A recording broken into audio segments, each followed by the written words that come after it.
Hello friends, நான் தான் உங்கள் அவாஸ் கிச்சன். இன்றைக்கி வீடியோவில் என்ன பார்க்க போகிறோன்னா முட்டை கிரேவி பார்க்க போகிறோம். அதுக்கு முன்னாடி மறக்காமல் நம்ம வீடியோ பிடிச்சிருந்தால் லைக் பண்ணுங்கள், நம்ம சேனலை சப்ஸ்கிரைப் பண்ணுங்கள் மற்றும் ஷேர் பண்ணுங்கள்.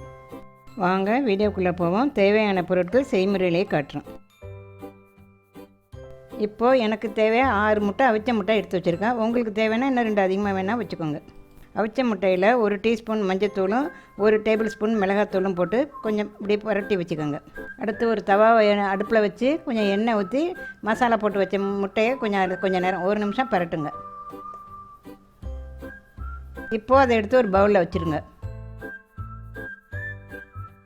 இப்போது அதே பேனை அடுப்பில் வச்சு அதில் ஒரு 1/2 டேபிள் ஸ்பூன் ஜீரகம் போடுங்க.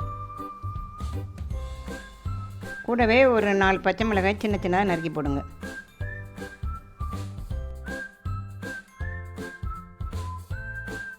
அடுத்து 2 நைஸாக பெரிய வெங்காயத்தை கட் பண்ணி அதில் போட்டு வதக்குங்க. இப்போது அது வெங்காயம் வதங்கிடுச்சு. அதில் 1 டேபிள் ஸ்பூன் இஞ்சி பூண்டு பேஸ்ட்டை போட்டு வதக்குங்க. இப்போது பச்சை வாசனை போனதும் பிற்பாடு 1 டீஸ்பூன் மஞ்சள் தூள், 1 டேபிள் ஸ்பூன் மிளகாய் தூள் போடுங்க, 1 டேபிள் ஸ்பூன் கரம் மசாலா போடுங்க, 1 டேபிள் ஸ்பூன் மல்லித்தூள் போட்டு நல்லா வதக்கி விடுங்க. இப்போது நல்லா எல்லாம் ஒன்றா கலந்த பிறகு 2 தக்காளியை மிக்சியில் அரைச்சி ஜூஸாக இதில் ஊற்றுங்க. ஊற்றி நல்லா வதக்குங்க.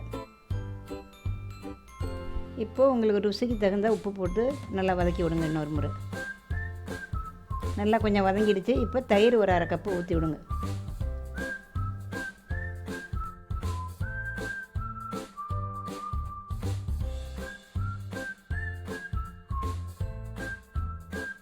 இப்போது நல்லா வதங்கிடுச்சு.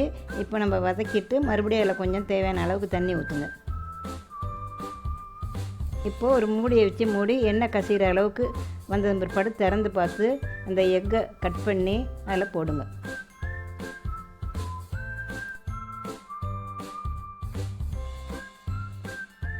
இப்போ ரொம்ப திக்காக இருந்ததுன்னா இன்னும் கொஞ்சம் வெந்நீரோ ஏதோ தண்ணி கொஞ்சம் ஊற்றி நல்லா கலக்கி விடுங்க.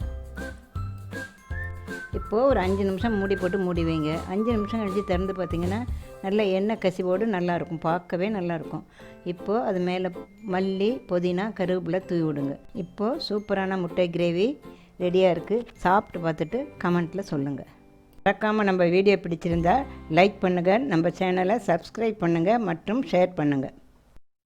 நன்றி, வணக்கம்.